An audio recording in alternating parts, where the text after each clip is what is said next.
Je réitère mes félicitations et remerciements au professeur Serhan et à son équipe et tout le staff organisationnel. Sans trop tarder, j'appelle la première oratrice, le professeur Hammi, pour nous entretenir du phénotype eosinophilique dans l'asthme et la BPCO. À vous, professeur Hammi. Merci, Monsieur le Président. Alors, avant de commencer, je tiens à réitérer mes remerciements aux organisateurs. Un remerciement particulier au professeur Serhan pour l'accueil, pour le choix de thème, pour l'invitation, pour la qualité de l'accueil chaleureux et de nous avoir surtout permis d'échanger avec les différents orateurs, différents pays, dans une ambiance de sérénité et de fraternité. Encore une fois, merci et bravo à tous le comité d'organisation, depuis les externes, depuis les étudiants, résidents, spécialistes et les enseignants, et surtout pour le choix de cette thématique, à savoir le phénotypage concernant le phénotypage de l'asthme et la BPCO. Donc, on va voir ensemble ces deux pathologies lorsqu'ils vont partager une caractéristique biologique, à savoir l'eosinophilie. Qu'est-ce que ça va donner sur le plan diagnostique et sur le plan thérapeutique? Alors, j'ai choisi pour la configuration cet entonnoir pour dire qu'on va zoomer sur ce phénotype inflammatoire qui est eosinophilique pour dégager justement les implications diagnostiques et thérapeutiques. Alors, quand on parle de phénotype, c'est tout simplement une caractéristique ou un ensemble de caractéristiques qui peuvent caractériser un ensemble d'individus. Ces caractéristiques, ça peut être d'ordre clinique, ça peut être d'ordre démographique, c'est-à-dire l'âge, le sexe, ça peut être l'atopie, présence ou absence, ça peut être les comorbidités associées dans un comorbidome, ça peut être la fonction respiratoire, c'est-à-dire les caractéristiques paracliniques fonctionnelles respiratoires, comme ça peut être l'imagerie, comme ça peut être la réponse au traitement et comme ça peut être la biologie. C'est ce qu'on va voir à travers le phénotype eosinophilique. Alors, ces phénotypages, justement, quelle que soit sa nature, que ce soit clinique, paraclinique, isolé ou associé, ce n'est que l'interaction entre le génotype, c'est-à-dire les traits génotypiques de l'individu, dans son interaction avec l'environnement, pour que ça donne, en fonction bien sûr de ces deux paramètres, des pathologies respiratoires. Dans notre cas, ça va être les pathologies obstructives. Encore une fois, la dualité entre l'asthme et la BPCO. Et finalement, on va se retrouver avec une pathologie asthmatique ou BPCO, ou bien asthme ou BPCO avec les traits communs avec l'autre caractéristique ou l'autre maladie. Alors, puisqu'on va parler de l'éosinophiles, donc finalement, on va faire focus sur la biologie, parce que l'inflammométrie, ça va être l'éosinophiles comme caractéristique biologique qui distingue ces deux pathologies. Alors, pour cela, on va se référer déjà à l'intérêt de phénotypage. Pourquoi on va phénotyper un individu ou un groupe d'individus? Il faut savoir qu'il y a trois intérêts pour le phénotypage. On phénotype pour pouvoir mieux comprendre la physiopathologie, le bien fondé mécanistique. Deux, c'est pour pouvoir mieux caractériser ces populations sur le plan clinique, fonctionnel, respiratoire, imagerie ou autre. Et bien sûr, la finalité, finalement, ce n'est pas un intérêt, mais c'est une finalité, c'est arriver à distinguer sur le plan diagnostique et sur le plan thérapeutique, qu'est-ce qui distingue ces pathologies, ces malades, ces patients pour pouvoir personnaliser la prise en charge, puisqu'on est dans la raison et l'approche de personnalisation de ces pathologies. Et donc, ce cas, donc, on va essayer de prendre cela comme notre plan par rapport à cet exposé. Donc, on va faire un préalable physiopathologique pour bien comprendre le bien fondé mécanistique. On va caractériser ces populations asthmatiques BPCO qui partagent l'éosinophilie. Et bien sûr, on va faire finalement une application diagnostique et thérapeutique en caractérisant sur le plan eosinophilique ces deux pathologies, en commençant par l'asthme et par la suite par la BPCO. Alors, ceci dit que ce sont des pathologies qui sont toujours mises face-to-face. Après, donc, il faut toujours se rappeler que depuis 1997, l'ATS a identifié un groupe qui peuvent associer, c'est-à-dire l'asthme et la BPCO. Donc, jusqu'à quelques années, on parle de syndrome de chevauchement, c'est-à-dire asthme et BPCO, mais depuis la version Gold 2024, donc c'est rejeté comme concept, donc le chevauchement et la maladie, puisque ce sont deux maladies distinctes qui ne partagent pas la physiopathologie, c'est ce qu'on va voir juste après. Alors justement, en parlant de la physiopathologie de l'asthme, on sait tous que typiquement, c'est une inflammation de type TH2. Qui va faire intermédiaire donc l'IgE, parce que c'est une hypersensibilité IgE médiée. Donc, on va avoir des interleukines de type 13, de type de type 5, donc, qui vont finalement solliciter et aller stimuler les eosinophils, les mastocytes, qui constituent le socle de l'inflammation. Avoir donc d'autres interleukines qui vont agir sur les lymphocytes B, qui vont le maturer, et ça va devenir un plasmocyte qui va sécréter finalement les IgE, et c'est ce qui va être utilisé pour la prise en charge des asthmes qui sont sévères. Ceci dit que, oui, c'est une inflammation lorsqu'on parle de l'asthme de type TH2, mais on peut avoir une inflammation de type TH1. Donc TH1 de façon accessoire. Mais quand donc ça montre cette graphique, ce sont des profils inflammatoires ou deux voies qui s'interposent finalement à un certain moment où on aura le facteur qui va être commun. Encore une fois, cette cellule fascinante qui est les eosinophiles. Quel que soit l'asthme, que ce soit eosinophilique ou non eosinophilique, atopique ou non atopique. Contrairement à la physiopathologie de la BPCO qui est complètement différente, puisque c'est une inflammation de type TH1 qui fait intervenir les macrophages alvéolaires et les neutrophiles, et accessoirement, les eosinophiles vont être finalement sollicités dans cette physiopathologie. Accessoirement, lorsqu'on va parler de l'exacerbation, c'est là où les eosinophiles vont prendre une place prépondérante. Donc, pour dire que finalement, ce sont deux pathologies qui sont différentes, raison pour laquelle la GOLD 24, donc, elle a rejeté le concept d'ACO ou bien le syndrome de chevauchement.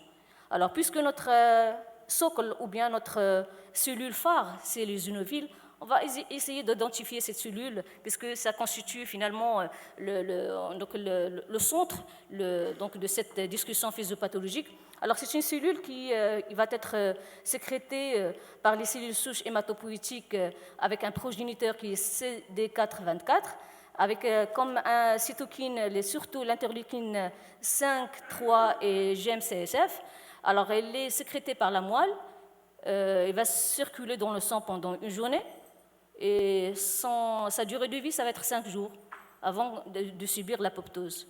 Alors, durant ce voyage eosinophilique de 5 jours, on va essayer de découvrir un petit peu qu'est-ce qui se passe au niveau bronchique pour que ça donne, selon l'interaction dont on a parlé au début et qui fait intervenir le génotype et l'environnement, soit l'asthme et la BPCO. Bien sûr, on va commencer par l'asthme et puis la BPCO dans notre feuille de route. Alors, ce qui nous interpelle dans ce voyage eosinophilique de 5 jours, on va être interpellé par 2 stations. La première, c'est au niveau du sang. Et on va savoir qu'est-ce qui se passe au niveau du sang, qu'est-ce qui finalement on peut sortir, mais surtout la question principale au niveau du sang, et c'est un sujet justement qui est toujours débattu, c'est quel est le taux de eosinophiles sur le plan sanguin qu'on va essayer d'adopter pour pouvoir définir ce phénotype eosinophilique. Deuxième station qui doit nous interpeller, c'est OK, donc on a les eosinophiles au niveau du sang, mais est-ce qu'il y a une corrélation entre le sang et la bronche, puisque c'est notre cible, et c'est là ce qu'on va discuter pour dire est-ce qu'on a l'asthme, BPCO, et quelles sont les caractéristiques et quelle est l'implication thérapeutique et diagnostique en fois une branche avec une signature eosinophilique. OK, donc au niveau du seuil, il faut savoir que c'est un sujet toujours clivant. Donc, il n'y a pas de consensus concernant la définition de l'eosinophilie, puisque, donc, en fonction des essais cliniques randomisés, contrôlés, c'est-à-dire au niveau d'évidence, on aura des essais cliniques avec un score-off qui va être différent, et que ça va dépasser raisonnablement le seuil supérieur de la population générale qui est de 200, mais on peut trouver 150, 200, 300. Donc, il n'y a pas de consensus là-dessus. Donc, raison pour laquelle j'ai essayé de mettre ce qui sort dans les essais cliniques. Donc, ce sont des seuils qui, généralement, avoisinent le 300, on peut les arrondir jusqu'à 300, 400. Alors, concernant le GOLD, donc, il a choisi, dans la définition de l'eosinophilie, pour bien préciser l'indication de la corticothérapie, donc on va revenir à ce sujet par rapport à la corticothérapie systémique, plutôt inhalée par la suite, c'est le cutoff de 300, et pour pouvoir initier un traitement de la corticothérapie, et dans le suivi, donc un cutoff de 100. Alors, cette difficulté finalement qui génère le dosage de l'eosinophiles au niveau du sang, donc finalement il y a plusieurs explications à ça. Donc déjà il y a une variation intra-individuelle de l'eosinophiles dans le sang en fonction bien sûr du cycle circadien de cortisol. Donc il y a un lien entre les ionophiles et le cortisol, et puisque le cortisol donc, va varier selon un rythme circadien, raisonnablement les ionophiles vont suivre donc, cette rythmicité. Et il y a des facteurs extrinsèques donc, qui vont intervenir pour amplifier cette variation et rendre le diagnostic, le cut-off difficile à donc, standardiser, à savoir l'âge. Donc l'âge intervient entre une population inférieure à 18 ans et supérieure à 18 ans, ça change. Le sexe masculin, l'asthme, la présence du tabac, la sensibilisation allergénique, la présence de BPCO et la présence d'un syndrome métabolique. Alors, deuxième question qui va nous interpeller, c'est OK, donc on a identifié avec un cut-off qu'on va prendre en fonction de recommandations, donc une eosinophilie. Maintenant, est-ce qu'il y a un lien entre le sang et la branche? On va essayer par la suite donc de voir au niveau de l'asthme, tout d'abord, puisqu'on va toujours commencer par l'asthme et par la suite la BPCO. Alors, il faut savoir qu'il y a une bonne corrélation entre l'eosinophilie sanguin et l'eosinophilie olivobronchique. Comme ça montre cette courbe, donc, qui montre que l'air sous la courbe, généralement, il est avoisin 0,6 pour dire qu'il y a une bonne corrélation entre le sang et la branche concernant l'asthme. D'accord? Et cette corrélation est tellement puissante que ça dépasse même le NO exhalé et d'autres prédicteurs.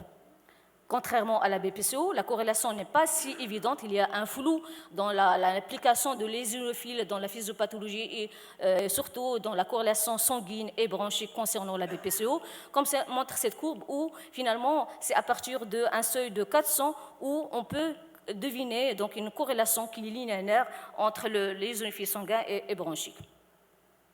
Donc, ce qu'on peut récapituler, c'est que bonne corrélation au niveau de l'asthme, mauvaise corrélation entre les eosinophiles sanguins et bronchiques au niveau de la BPCO. Maintenant, quel est l'effet sur le plan bronchique?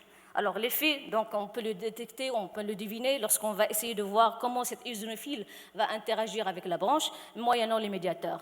En faisant le focus sur l'effet de médiateur, on peut imaginer que des dégâts et des dommages bronchiques au niveau de la cellule, puisque ça va entraîner une bronchoconstriction, augmentation de la perméabilité capillaire, et ce sont des conséquences qui expliquent justement donc, le phénotype qu'on va voir juste après.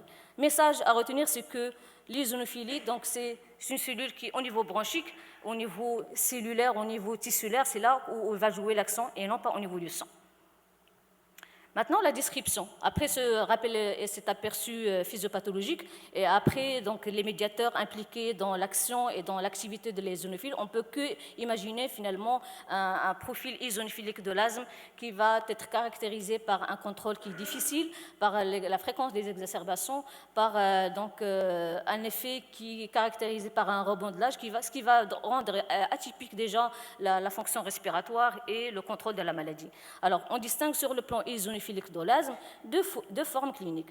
Il y a une forme qui est allergique et il y a une forme non allergique. Alors, la forme allergique, c'est la forme qu'on connaît tous, qui constitue presque 60 à 80% des asthmatiques, mais la forme non allergique, c'est-à-dire avec une inflammation TH2 qui est basse, ou surtout après dans TH2, c'est-à-dire un asthme neutrophilique, c'est là où on va distinguer le palier 4-5, l'asthme difficile à contrôler, voire même sévère, avec une réponse aux corticoïdes qui est très faible et avec un contrôle difficile à atteindre. Alors, deuxième message, c'est que lorsqu'on a une eosinophilie avec une atteinte finalement bronchique, jamais l'atopie va nous expliquer un taux d'éosinophile qui dépasse 1500. Alors, message, c'est que lorsqu'on a un seuil qui est très élevé d'éosinophile au niveau sanguin, et ça va être au niveau bronchique, puisqu'on a parlé de corrélation au niveau de l'asthme qui est très forte, attention, il faut chercher une cause secondaire, que ce soit infectieuse parasitaire ou inflammatoire dans le cadre d'une vascularite, ou un syndrome d'hyperéosinophilie en général. Alors, dans ce profil justement, il y a un cluster qui se distingue lorsqu'on parle d'asthme éosinophilique, c'est l'asthme hyperéosinophilique, et là, donc, je vais faire allusion à la BPA, à la vascularite du GEPA, à la pneumopathie interstitielle idiopathique éosinophilique avec un asthme, et l'asthme dans le cadre de la polypose naso-sinusienne qui constitue des clusters d'asthme difficiles à contrôler, voire un asthme qui est sévère. Alors, il y a un distinguo qu'il faut faire lorsqu'on n'a pas justement des signes extra-respiratoires qui font rappeler ces formes qui sont atypiques, qu'il y a une forme d'asthme caractérisée par une inusophilie qui est remarquable au niveau du sang, mais absence du signe extra-respiratoire qui fait évoquer un diagnostic de vascularite ou un asthme qui est donc difficile à contrôler dans le cadre par exemple d'une polypose nasogénielle, mais c'est un asthme qui reste difficile à contrôler et qui mérite donc un suivi qui est régulier pour pouvoir adapter à chaque fois donc, la thérapeutique. Cognitif de la BPCO. Alors, lorsqu'on a sur le plan clinique un asthme qui est BPCO, donc ce sont des BPCO qui sont avec une dyspnée, avec exacerbation, une qualité de vie qui est très altérée, avec une réduction de VMS et majoration de l'emphysème. Alors, dans ce cas, lorsqu'on va analyser les études de vraie vie, concernant la BPCO, vu qu'on a dit qu'il n'y a pas de corrélation qui est très forte entre l'éosinophilie bronchique et l'éosinophilique au niveau du sang, donc les études de la vraie vie n'ont pas vraiment distingué sur le plan clinique un BPCO éosinophilique qui se distingue de la BPCO qu'on connaît, pour dire que sur le plan BPCO, ce n'est pas vraiment un biomarqueur à utiliser de façon générale.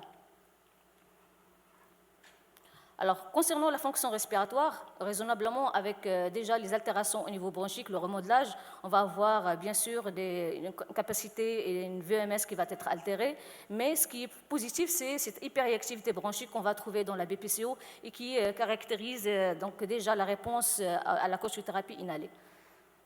On passe à troisième axe qui est donc l'implication diagnostique. On va commencer par les biomarqueurs. Alors on sait tous que les biomarqueurs au niveau asthmatique, au niveau de l'asthme, on va utiliser dans la forme typique le test cutané, le dosage d'IgE. Lorsque c'est eosinophilique, on va utiliser le dosage sérique, voire même le dosage par nébulisation, donc la recherche des eosinophiles au niveau de le crachat induit, et bien sûr le NO exhalé, au point qu'il y a des études qui ont caractérisé sur le plan NO exhalé, donc le phénotypage de leur asthme, et qui montrent justement un asthme qui est difficile à contrôler, mais qui est répondeur à la cochothérapie lorsque ce biomarqueur il est très positif. Alors, les biomarqueurs concernant la BPCO, il faut savoir que la relation BPCO avec les eosinophiles, c'est une relation qui n'est pas vraiment, qui montre une corrélation qui est claire, mais ce qui a été distingué dans la littérature, c'est surtout le biomarqueur eosinophilique dans la caractérisation de l'exacerbation, et surtout pour les BPCO qui sont toujours fumeurs et qui ont un tabagisme qui est toujours actif. L'implication thérapeutique donc, nous mène à poser la question entre les eosinophiles et la pharmacopée qui existe dans le marché, que ce soit le chef de file qui est la cochothérapie inhalée, la biothérapie qui constitue une vogue actuelle concernant l'arsenal thérapeutique et bien sûr autres thérapeutiques, notamment les inhibiteurs de la phosphodiéstérase comme a été signalé par le professeur Benjeloun. Alors, concernant l'asthme œsophonique et traitement, on ne peut pas commencer sans parler de la cochothérapie inhalée, qui constitue le gold standard.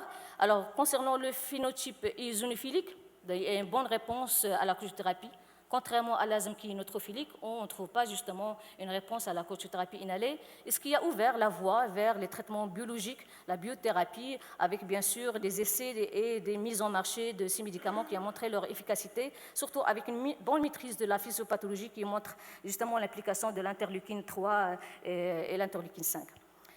Maintenant, c'est mon devoir de rappeler que oui, donc on est séduit par la biothérapie, on est séduit par les traitements ciblés, mais il y a un préalable à vérifier, un checklist qu'il faut valider avant de recommander la biothérapie pour les patients qui ont un asthme difficile à contrôler, notamment la vérification de respect et l'observance thérapeutique, prendre en charge toutes les comorbidités associées, sachant que ce sont des malades qui se caractérisent par ce qu'on appelle le comorbidum. Et puis, il faut évaluer, est-ce qu'il y a un autre facteur évident environnemental qui favorise le non-contrôle. Il faut optimiser le traitement par le step-up et bien sûr, il faut vérifier déjà l'éligibilité d'un patient à ce médicament qui est onéreux et qui est finalement qui n'est pas accessible à toute la population générale. Maintenant, concernant la BPCO, le bien fondé de la réponse, c'est lorsqu'on a une hyperactivité bronchique pour indiquer la cochothérapie, raison pour laquelle le GOLD, dans sa version, que ce soit 2024 ou 2025, a bien positionné la cochothérapie lorsqu'on a un groupe qui est E, avec bien sûr un cutoff qui laisse donc, à réfléchir, choisi comme étant supérieur à 300. Et puis, donc, dans le suivi des patients, lorsqu'on a un non-contrôle de la BPCO, donc on va exiger un cut-off de 100 pour pouvoir associer la corticothérapie dans le suivi. Et le bien fondé à ça, c'est les études qui montrent que les BPCO, surtout qui continuent à fumer ou qui ont une hyperactivité bronchique, c'est-à-dire une petite variation du VMS, c'est ce sous-groupe qui va répondre à la corticothérapie inhalée. Est-ce que la BPCO a bénéficié de la biothérapie? La réponse est oui. Donc, il y a des essais cliniques randomisés contrôlés qui sont positifs, surtout avec le dupilumab qui a montré donc, un résultat qui est positif dans le dernier essai sorti pour bien valider son indication dans la BPCO avec bien sûr une composante d'hyperactivité bronchique. Alors, j'ai commencé mon introduction en utilisant comme forme géométrique l'entonnoir pour dire qu'on va faire un focus, mais finalement, c'est un entonnoir qu'on peut l'inverser pour dire qu'il faut avoir une vision qui est large et voir de la partie qui est serrée pour voir le malade dans sa globalité, pour avoir une prise en charge qui va être adaptée. Certes, toute la tendance est vers le phénotypage des malades et pour caractériser le phénotypage, que ce soit sur le plan clinique ou sur le plan biologique, en utilisant les ionophilies, oui, pour pouvoir mieux caractériser ces patients et se projeter sur les arsenals thérapeutiques qui sont à notre disposition. Mais il y a quand même une étape qui doit être vérifiée, qui doit être validée, à savoir ce cut-off justement qui caractérise ces patients. Est-ce que vraiment il est adaptable à notre contexte? Est-ce que c'est ce qu'on va utiliser dans notre contexte marocain? Est-ce que c'est un seuil qui reflète déjà la corrélation sanguine avec la branche? Toute la question qui s'ouvre pour nous, les chercheurs, les universitaires, pour pouvoir caractériser le cut-off marocain concernant les eosinophiles. La raison, la finalité, c'est quoi? C'est adapter et contextualiser la prise en charge de nos patients. Et sur ce, je vous remercie. Merci beaucoup. Merci, Madame le professeur Hammi. Votre intervention était très complète au sujet de ces deux pathologies qui vont nous accompagner toujours dans la pneumologie et qu'un jour, espérons qu'on va s'en débarrasser. On va prendre quelques questions, s'il vous plaît. Micro-baladeur, s'il vous plaît. À quel honneur? Si, souci. Merci, Dr Hammi, pour cette belle expérience, belle conférence. Je voudrais savoir ce que la littérature a permis de retrouver une corrélation évidente entre le taux des ionophiles circulants et les ionophiles qui infiltrent les tissus pulmonaires. Parce qu'on a tendance à utiliser ce chiffre de 100, de 300. Est-ce que ça reflète forcément le taux des ionophiles qui sont dans les branches? Alors, la corrélation, ça a été étudié au niveau des deux pathologies de façon distincte. Alors, lorsqu'on va prendre comme population d'études les asthmatiques, il y a une corrélation qui a été bien validée entre les ionophiles au niveau sanguin et au niveau bronchique, surtout lorsqu'on a un seuil qui dépasse 400. D'accord ? Après, la corrélation sanguine et bronchique concernant la population étudiée qui est la BPCO, il n'y a pas de corrélation qui est très forte entre les deux sites, c'est-à-dire le sang et la branche, pour pouvoir finalement tirer des conclusions cliniques sur cette population. D'ailleurs, l'étude que j'ai montrée de la vraie vie n'a pas montré qu'il y a un distinguo entre les BPCO eosinophiliques et les BPCO toutes formes confondues pour trouver une application sur la population BPCO. Alors, est-ce qu'il y a une corrélation? Oui, pour la population asthmatique. Non, de façon floue. Peut-être qu'il y a des études qui vont être faites en post-hoc pour pouvoir mieux caractériser la population BP eosinophilique et à quel seuil on va avoir cette corrélation. Question? Merci, professeur Hammi, pour cette excellente présentation. Moi, je voudrais juste partager avec vous un ressenti par rapport à tout ce qu'on voit sur les différents phénotypes. Donc, il y a quelques années, on avait vraiment les mains liées avec la prescription, avec les consensus qui étaient vraiment durs, clairs. On ne pouvait pas faire autrement.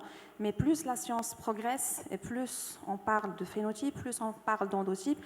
Et je pense plus le médecin est plus libre dans sa prescription, puisque maintenant, avant, on parlait juste d'un traitement à la carte pour l'asthme. Actuellement, c'est même un traitement à la carte pour la PPCO. Et d'ailleurs, la preuve, c'est tous les consensus qui sont en train de changer à une vitesse incroyable. Avant, on avait des recommandations tous les 2-3 ans. Maintenant, c'est toutes les années. Et à mon sens, vraiment, il faut bien s'intéresser à ces différents phénotypes pour être plus à l'aise dans la prise en charge de nos patients. Ouais. Ouais, tout à fait. Donc, je rejoins justement votre réflexion concernant l'enrichissement justement des différentes armes thérapeutiques à notre disposition, que ce soit dans la prise en charge de l'asthme ou la BPCO. Et ça trouve son raisonnement sur la maîtrise de la physiopathologie, puisqu'on parle maintenant pas au niveau inflammatoire. L'inflammométrie nous a permis de distinguer des patients, même pas au niveau cellulaire, mais on est à l'échelon moléculaire, on parle d'interleukine, donc on est bien dans la médecine personnalisée. D'autres questions? Sinon, le cours était très bien reçu. Merci, professeur Hamid. Vous avez été très complète. Merci beaucoup.